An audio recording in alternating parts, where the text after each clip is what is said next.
See, Jesus has been through this road that you and I are still trying to pass through. Why do we want to go in circles? Why do we want to try to figure things out on our own? When Jesus is saying that he knows the way, he has the easiest route for us to get to where we want to get to. Then why do we try to figure things out by ourselves? And thereby being jilted, being disappointed, being frustrated, and even some entering into depression because the road is just too hard. It can apply to you differently, and it can apply to me differently. He said, I am the way, I am the truth, and I am the life. The road to whatever it is we are searching for right now, Jesus has gone through that road and has come back. And he's saying, just give me your hand, let me lead you. Don't try to figure this thing out with your head. You will have headache or you will have migraine. You might be disappointed if you try to figure it out by yourself. He said, do not lean on your own understanding.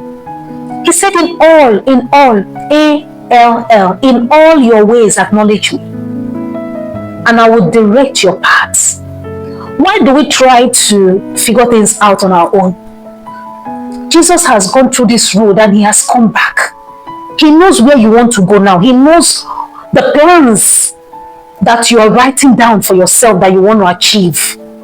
He already knows the road and he's saying, see, I've gone through that road you're about to go through now, and I'm back. What I just want you to do is to give me your hand. Let me lead you. Let me guide you.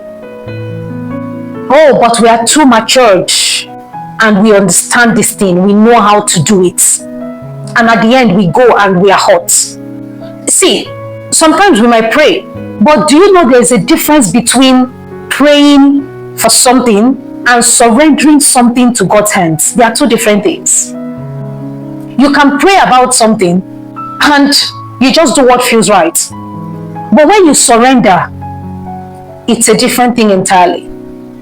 Now you're saying, Lord, I want to hand you over this wheel. I want you to be on the driver's seat. I just want you to drive. Let me watch you. And when you allow Jesus to drive, then you're surrendering. When you allow Jesus to drive, wherever he leads you to, like a GPS. You know, sometimes when you use your Google map on your phone while driving, sometimes it takes you through another route and you're like, this is not the route I know. This is not the usual way I follow. But because it's a Google map, you just believe that you would arrive at your destination. You keep quiet because, of course, you don't want to start trying to figure it out while you're driving. You know the hazard it will cause. And you'll be like, no, I believe it will take me to the right place because, I mean, this is Google Map. And you just follow through. And at the end of the day, it might take you through a route you don't know, but you'll still arrive at your destination. That is how it is when we surrender. Many times it just takes you through a different route. And it's like, is this me passing through this route? A whole me. Jesus has gone through that road and has come back. Why don't we just surrender? Why don't you just surrender? Why don't I just surrender? Why don't we just surrender? Don't try to figure all these things out with your head.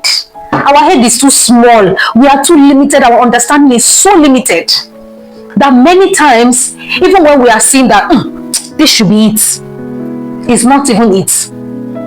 It might glitter as if this is it, but that's not the gold many times. So whenever I see those kind of appearances, I'm like, Otuto, my name is Otuto, by the way. I'll just say, Otuto, see, just calm down. What if it's not it? Just calm down. Rather, pray about it. Lord, is this it? It looks like it. Is this it? I think that's how Jesus wants us to go with him. And that way, you're actually surrendering. Don't try to figure it all out so that you won't make mistakes, because sometimes it looks like it, but it's not it. Maybe to you, it might be a business idea. To someone else, it might be marriage. To someone else, it might be healing. Maybe they have prayed and prayed and prayed and prayed about this particular situation and it's seeming so difficult to break through. The word of God is final. Even your prayer, you can pray it amiss. But his word, oh, once he says it is done. That's why we have to pant after his word. If you see it in the word and you believe it, forget it. You will have it. Why will he say, I am the way, I am the truth, I'm the life? For instance, to go through this route, you are supposed to arrive at destination B, but you must pass through destination A. I'm just trying to give you an illustration of who Jesus is in our decisions, in our daily decisions, so that we'll see that this thing is a very serious matter. Because many times we are feeling like, this Jesus thing is too slow. I've been praying. What will I do again? I've prayed. He's a liar, it's not slow. It might seem slow, but it's the surest. I'm telling you. Now, to arrive at destination B, you must pass through destination A. That's the only route to go through to destination B. What are you supposed to do? Whoever holds the key to the door leading to destination A, you just surrender to the person and say, there's no other road leading to where I'm supposed to go to. I surrender. Please, can you help me? It says I have to pass through destination A to get to destination B. So there's no other road for me to pass through. That is how it is for us as Christians. There's only one way. There's only one way, and it's Jesus. And how do you actually follow through that route and get to where you're going? Surrender. Surrender is the word. There is no other word that is fitting for this thing I'm saying now. Surrender is the word. Like surrender. I don't know how to put it. Some of us, we are praying for something, but we already have the answer in our mind. Like, yeah, I know that this is what I want to. But we are praying. Lord, your will, Lord. But your will, Lord, but you have something in your mind you want to achieve. You already have the answer. It's more like you have your own answer. My sister, my brother, just table that your answer, because that answer might not be it. It might not be answering at the end of the day. Just table it to Jesus and surrender, because he might take you through another route like Google Map. That is what surrender is. And if the road is seeming so hard, you feel that you've surrendered, right? But you're not still breaking through. This kind goeth not out but by prayer and fasting. There is no how you will put in your mind and follow the scriptures to the letter and it will not deliver. Keep asking God, Father, why haven't I broken through on this area of concern? Why haven't I broken through? That means there is something I'm not doing well. Please show me. There is no how you keep asking and seeking that you'll not get the answer. We have not sought well.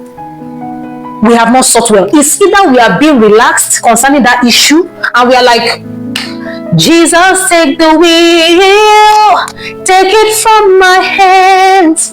You don't know that as Jesus has taken the wheel, you too, you are supposed to be looking inside the Google Map to know where you are going. You have to be asking, Father, why are you taking us through this road now? Why is it this road? I thought it's supposed to be this road. You now say, my daughter, hold on. I know what I'm doing. If you're not asking, you might not know where you've arrived. Let me give an instance so that we can get this picture very clearly. Now, when it comes to marriage, trusting God for the right person, there are suitors coming, or there's even nobody coming. Are you really asking God about it every day? Or have you given up? Are you saying, maybe the marriage is not for me? If you feel like you need somebody in your life as a child of God, then you are not supposed to be alone. If you know that you want to get married, like you really want to get married, and even though age has passed to you, you feel age has passed. It has not passed though, because God is the determinant of this thing. He's the one that determines when things happen in our lives as his children, not for everybody. You're feeling that you're not breaking through. Why is this area of my life why is it not just clicking? What's going on? You must keep seeking and asking. He said, those that seek me diligently. That was why he put that point of emphasis, diligently. So it's not just seeking, but it has to be diligently seeking. We have to seek him diligently. It has to be an everyday interaction. Lord, what is going on? What are you saying? You're searching the scriptures, you're praying. Like you're asking all the time.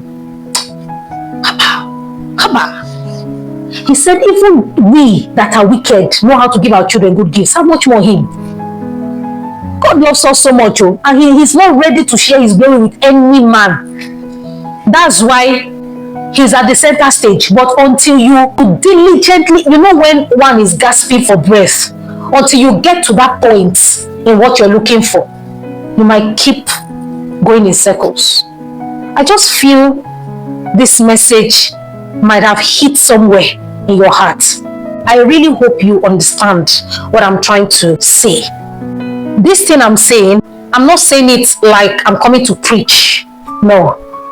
I'm saying it because not too long ago, I was in this situation.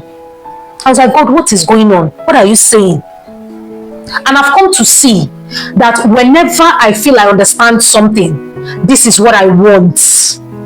Of course, he grants the desires of our hearts. But as much as possible, the desires of our heart should be in line with his will. That is when it will be answered. But if it's not in line with his will, if it's in line with our selfish desires, it will not come to pass. If you're really depending on God and it's a selfish desire, many times it will not work. But you keep seeking and asking and seeking and asking, and you surrender like, Lord, I'm ready to take your own. It's the person you have prepared for me that I want now. And you keep crying to him in your closet, not for people to see. I said, Lord, you see this, my tears, it's meant for you alone. My knees, if I kneel to you, I should not kneel to any man. If I truly kneel to you, Lord, if I truly cry to you in my closet, I should not be doing it for a man outside. And God has been faithful. So we must learn to seek. I'm not coming to preach, I'm part of this thing I'm saying now. This thing is what God has been teaching me lately. And I feel it's not meant for me alone. It's meant for people to hear. Stop doing it your way. Surrender, my sister. Surrender, my brother. Hardship is not good though. The hardship I'm referring to might not mean in the area of material things or financial things. It applies to every area. There are people that are just lonely. They have everything, but they are lonely. Why not surrender? Jesus has the answer. Ask him, Lord, why am I lonely? Why? Whatever you feel, whatever is in need, learn to ask questions and he will answer you. That's the truth. Ask questions. Jesus is waiting for your question. He wants to answer you. He has been through that route before. He wants to hold your hand and carry you through. Don't go by yourself. No, don't. It will be more difficult, I tell you. I hope this has blessed you.